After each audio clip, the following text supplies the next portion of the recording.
Have you ever looked into your dog's eyes and just, well, felt like they understood every word, every thought, every feel? Oh, well, absolutely. That connection feels so real. That knowing gaze, Right. The way they seem to anticipate your next move. It's just so easy to believe they get us. But what if I told you that while our bond is truly special, the science of how well dogs understand our minds, and maybe more importantly, how well we understand theirs, is far more nuanced. Yeah, and sometimes really surprising. Exactly. Today on The Deep Dive, we're kind of cutting through those assumptions. We're diving headfirst into what recent research tells us about this incredible interspecies connection. Sounds great. Our mission is to explore the intricate, often surprising, and sometimes, misunderstood cognitive and emotional links between us and our canine companions. We're unpacking two compelling new pieces of research. First, an MSc thesis from Wageningen University by Heidi Dickman, just out in 2025, which probes into dogs' theory of mind toward humans. And then we'll flip the lens with a study from Arizona State University by Molinaro and Wynn, also 2025, which investigates how we as humans actually perceive dog emotions. It's a truly fascinating pairing, isn't it? Yeah. Because these two studies really offer us a more complete picture, almost like looking at a conversation from both sides. Right. One asks, how well do dogs try to figure out what's going on in our heads? The other asks, how accurately do we interpret their internal emotional states? Together, they really illuminate this unique evolutionary dance between humans and canines, a connection that's been, thousands of years in the making. Okay, let's start with that big psychological concept, theory of mind, often shortened to TOM. Right, Tom. For our listeners who might not be familiar, how would you describe TOM? And why is it so crucial when we talk about understanding animal cognition? Okay, so basically, theory of mind is the incredible human ability to attribute mental states, things like beliefs, intentions, desires, knowledge to ourselves, and importantly to others. Gotcha. It's what allows us to predict and interpret behavior. We do it by guessing what someone else is thinking or feeling. It's, how we navigate our social world. That makes sense. And when we apply it to animal cognition, the question becomes, can another species do the same towards us, or even towards each other? Can a dog understand that you have a certain belief, even if maybe that belief isn't actually true? And to help us visualize that, isn't there a classic test, the Sally Ann paradigm? Scientists use it with children, right? Absolutely. It's a wonderful illustration. So imagine Sally puts her favorite toy in a basket, then she leaves the room. Okay. While she's gone, Anne comes along, takes the toy, and moves it somewhere else, maybe into a box. Right. Now, when Sally comes back, the key question is, where will Sally look for her toy? Oh, okay. A child with a developed theory of mind, usually by around ages 4 to 7, understands that Sally will look in the basket. Because that's where she thinks it is. Exactly. Sally holds a false belief, and understanding that false belief, that's considered a high-level form of theory of mind. And that brings us to dogs. Given their incredible history with us, all those thousands of years of coevolution, they seem like the perfect candidates, right, for testing Tom towards humans. They really do. We know they already show some pretty sophisticated social understanding, like reading our gaze and intentions. So the big question is, could they go that step further? Could they grasp a false belief? Precisely. Dogs have been selectively bred. They've lived alongside us for, the estimates vary, but somewhere between 15,000, maybe even 40,000 years. Yeah. Which has made them incredibly attuned to human cues. We've seen them demonstrate what we call lower order, Tom, like understanding our intentions. Right. Some studies showed that back in 2020, and even following our gaze, which Hare and his team showed way back in 2002. Okay. The real frontier, though, is whether they can understand that a human might have a mistaken idea about reality. A false belief. So Heidi Dickman's 2025 study Yeah. tried to put this to the test with a pretty clever setup. Can you walk us through how they designed their false belief experiment for dogs? Yeah, it was neat. They worked with 28 pet dogs. They used 2 experimenters who played distinct roles, a hider and a seeker. Okay, hider and seeker. The test involved 2 opaque cups and a neutral target. I think it was just a piece of duct tape hidden under one cup. The dog watched the hider place the target. Got it. Now here's the crucial part. In the false belief trials, the seeker would leave the room. Right. While they were gone, the hider would switch the target to the other cup. The seeker would then return, completely unaware of this switch. Okay, so the seeker has the false belief. Exactly. Yeah. And the dogs were trained beforehand to anticipate where the seeker believed the target to be and go to that cup. And after all that clever setup, Yeah. What did they find? Did the dogs get it? Do they understand the seeker's false belief? Well, the results were pretty clear, actually. Most dogs generally failed to consider the seeker's false belief. Oh, really? Yeah. They didn't perform any better than if they were just guessing, which suggests they didn't really understand that the human had this mistaken idea about where the target was. And this really highlights how incredibly complex these kinds of tests are to design for animals. Was the test itself maybe too complicated? Or were the dogs simply more focused on the actual physical location of the object? Rather than the human's mental state. Exactly. Rather than trying to decipher the human's internal thoughts.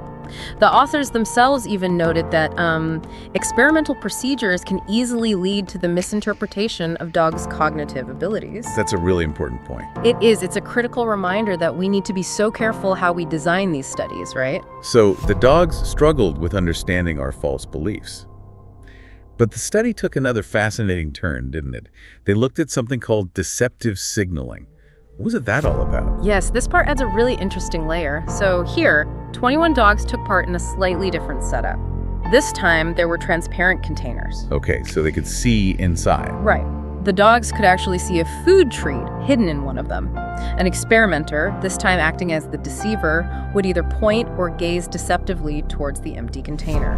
Oh, tricky. Or correctly towards the one with the food, so the dogs clearly knew where the food was visually.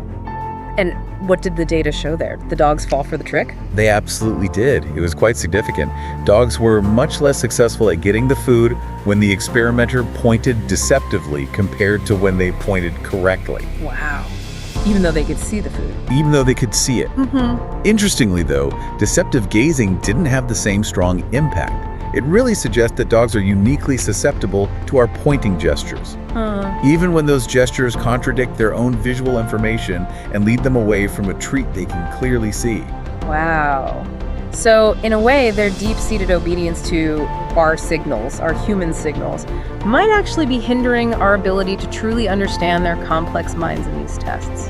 Kind of looks that way. That's a bittersweet thought for any dog owner, isn't it?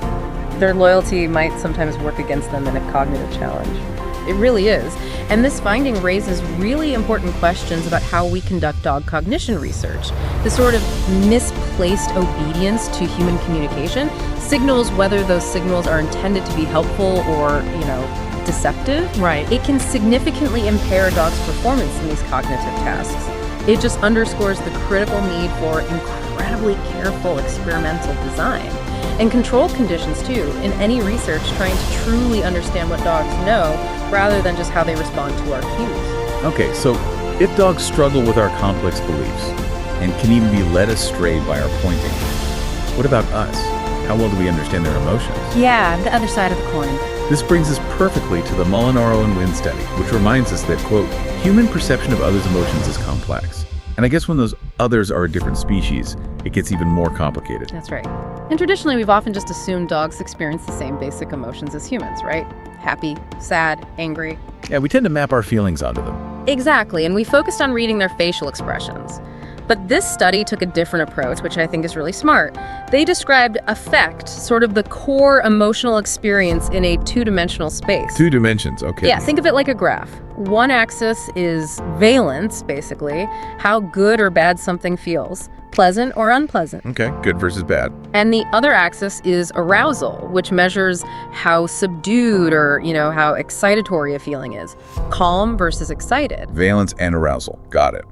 This framework helps move away from just slapping human emotion words directly onto dogs, which can be a form of anthropomorphizing, right? It's more fundamental. That makes a lot of sense. So let's walk through their first experiment, the one called context versus no context.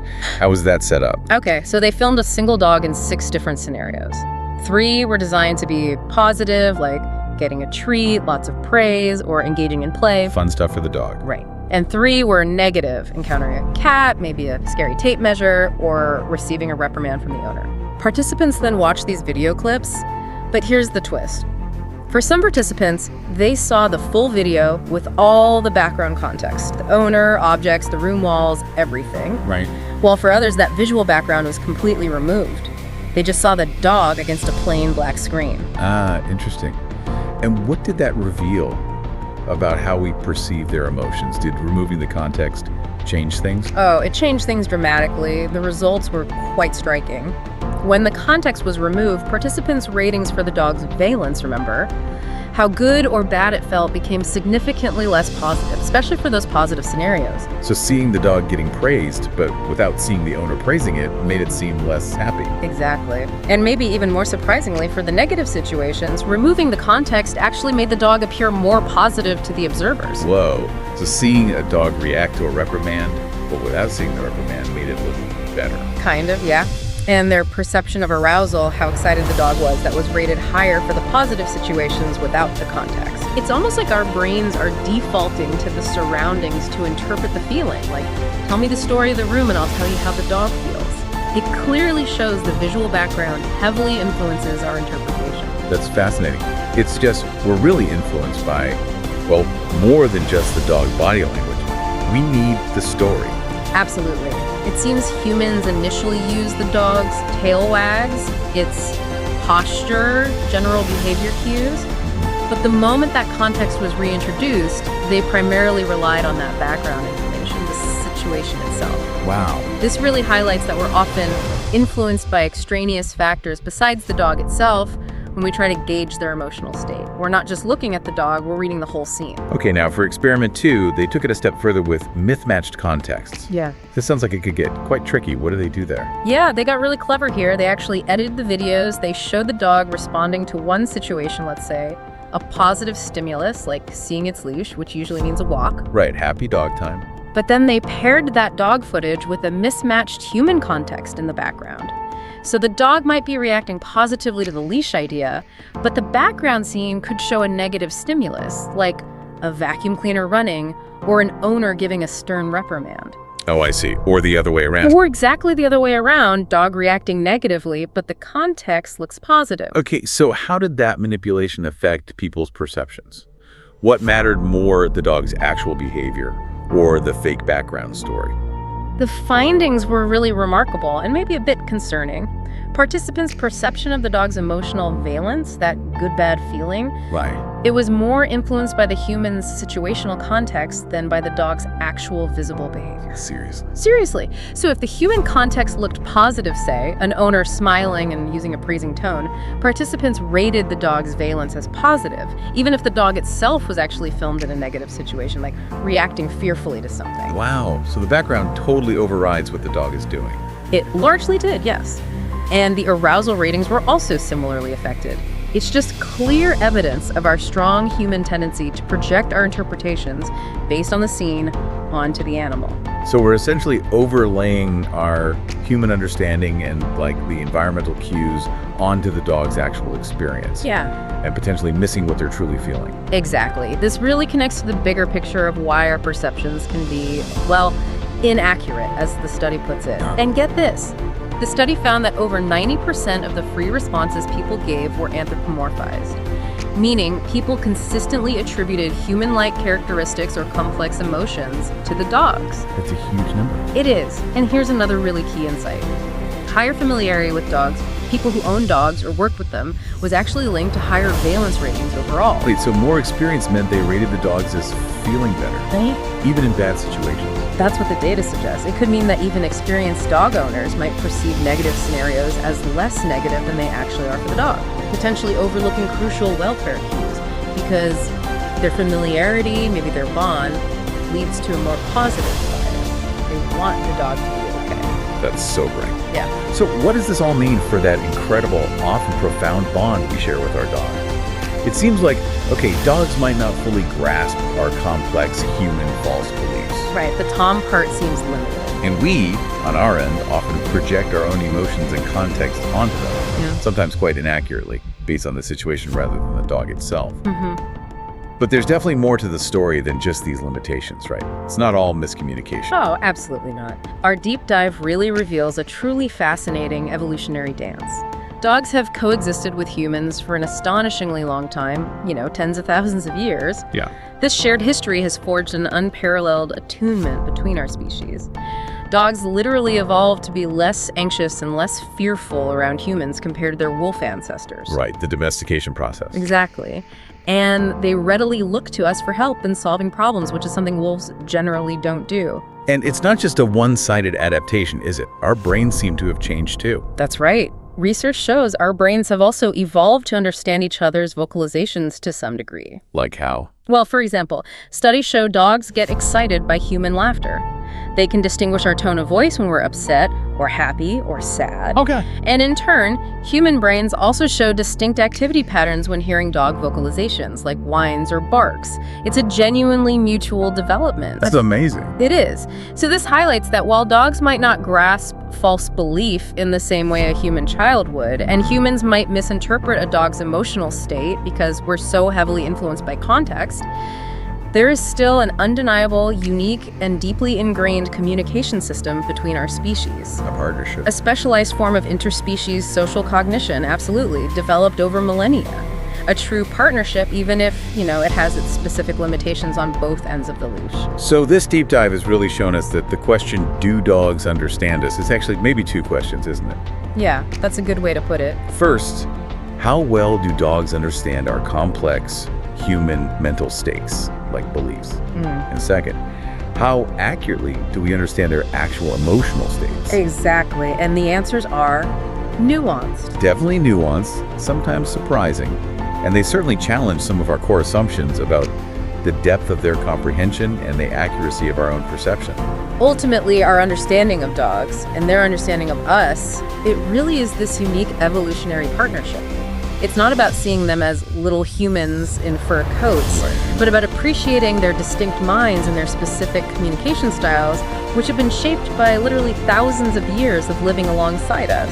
And knowing these scientific insights, that dogs might be too eager to please, almost too obedient for certain cognitive tests. That misplaced obedience. And that our own perceptions are so easily swayed by context, sometimes more than by the dog's actual behavior.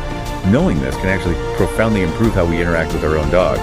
Absolutely. It should encourage us to be more observant, maybe less presumptive about what they should understand or how they must be feeling based on the situation. Yeah, and perhaps just a little more patient as we continue to learn their language, their signals.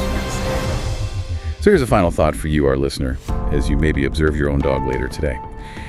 If our strong, very human inclination to anthropomorphize, to see human emotions in them, can sometimes make us miss what our dogs are truly feeling. What other fundamental understandings might we be misinterpreting? Maybe in the wider animal world, or heck, even in each other, when we rely too heavily on our own internal frameworks and assumptions. That's a powerful question to ponder.